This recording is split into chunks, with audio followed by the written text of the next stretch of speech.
C'est dans le cadre de la refondation de l'administration et de la restructuration institutionnelle que le CNRD a mis en place des délégations spéciales au niveau des collectivités locales. Par arrêté numéro 0251 en date du 18 avril 2024, une lettre de mission nous a été adressée. Cette lettre de mission avait, entre autres, pour activité à mener, d'élaborer et adopter le budget de la commune. Deuxièmement, d'élaborer et d'actualiser le PDL et le PAI pour les anciennes communes, mais pour les nouvelles, il fallait élaborer les PDL et PDI. Entendez par PDL le plan de développement local et les PAI le plan annuel d'investissement. Donc lorsque nous sommes arrivés, nous nous sommes attelés à actualiser, à réactualiser le PDL et extraire pour l'année 2024 des activités prioritaires qui sont en lien avec les besoins de la collectivité de Dixine. Donc parmi ces actions, nous avons identifié la construction et la réhabilitation des centres de santé, 3.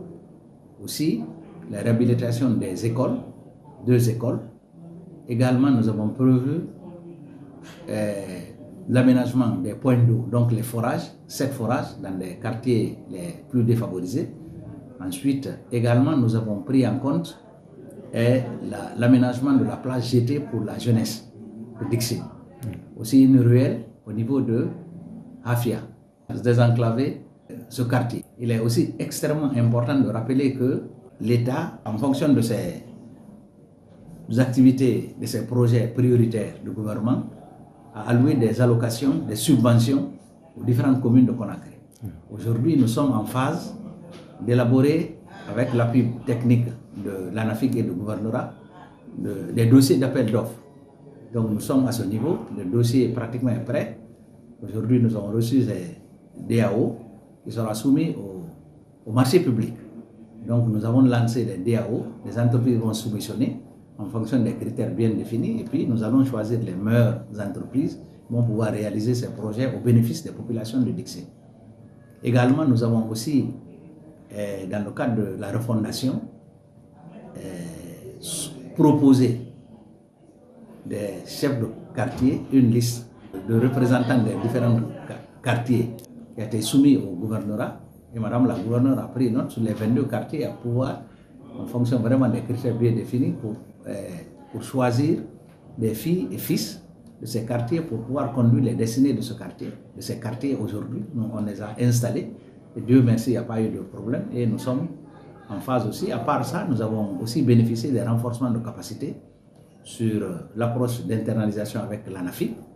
Aussi, avec le ministère de l'Administration du territoire, nous avons aussi bénéficié de formations sur la définition des missions et attributions des collectivités, la place qu'occupent les conseillers au niveau de la mise en œuvre des plans de développement local au niveau des collectivités.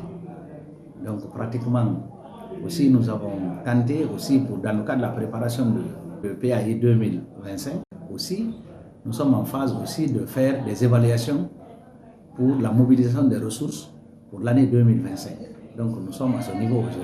Parce que dans notre mandat aussi, comme vous le savez, c'est des compétences qui sont transférées. L'assainissement aujourd'hui, nous, durant le mois, nous parvenons quand même en semaine, 2 et 3 fois, d'identifier des zones critiques au niveau de notre collectivité pour pouvoir vraiment rendre les lieux très propres, sensibiliser aussi la population. Et chaque fin du mois, chaque samedi, fin du mois, comme vous le savez, il y a la journée d'assainissement. Donc ça aussi, nous participons avec tous les chefs de quartier, les militantes, les femmes et les jeunes au niveau de notre commune. Donc c'est une activité extrêmement importante au niveau de notre commune. Je rappelle aussi qu'au niveau de ça fait près d'un mois qu'on a reçu des camions, des pennes, des tractopelles. Avec le gouvernement, nous avons reçu pratiquement 3 camions et 2 tractopelles. Donc ça aussi, c'est un acquis. L'une des difficultés, c'est qu'aujourd'hui, les populations ne sont plus ou moins pas sensibilisées. Donc grâce à la sensibilisation, c'est bon de ramasser les ordures, mais aussi pour les sensibiliser pour qu'on évite de lancer n'importe où les ordures. Et puis aussi les moyens. Je voudrais vraiment que, comme c'est une compétence transférée, qu'on puisse vraiment allouer le maximum de ressources au niveau aux collectivités quoi, pour nous permettre vraiment d'intervenir à temps et trouver une solution. En identifiant vraiment des priorités, des projets prioritaires pour pouvoir toujours en rapport avec les populations. Mais comme vous le savez, quand vous gouvernez, il faudrait vraiment faire des choix. Aussi, il faudrait faire des arbitrages. Donc, il y a des priorités partout. On est tenu obligé de faire, d'être équitable et voir vraiment là où il y a le besoin. Il y a beaucoup de besoins, mais il faut qu'on identifie les quartiers défavorisés pour pouvoir vraiment accorder, mettre en phase avec nos priorités. Quand vous prenez la question d'eau aujourd'hui, pour les questions de forage, pour la première phase en 2024, nous n'avons reçu que 7 forages. Donc, on a choisi les quartiers vraiment les plus défavorisés. Maintenant, en 2025 aussi, on va avoir d'autres quartiers défavorisés pour améliorer leur situation, la desserte d'eau. Surtout la mobilisation des ressources internes de la commune. Ça, c'est un défi, c'est un challenge qu'on a. Donc, en termes de perspective, vraiment, voilà un problème. On est en train aussi de travailler avec nos services compétents pour pouvoir nous aider et puis les administrateurs des marchés pour pouvoir mobiliser le maximum de ressources. Parce que l'État nous envoie des subventions, mais il faudrait que nous aussi, on puisse vraiment mobiliser le maximum de ressources internes quoi, pour nous permettre d'intervenir dans le cadre de nos projets prioritaires.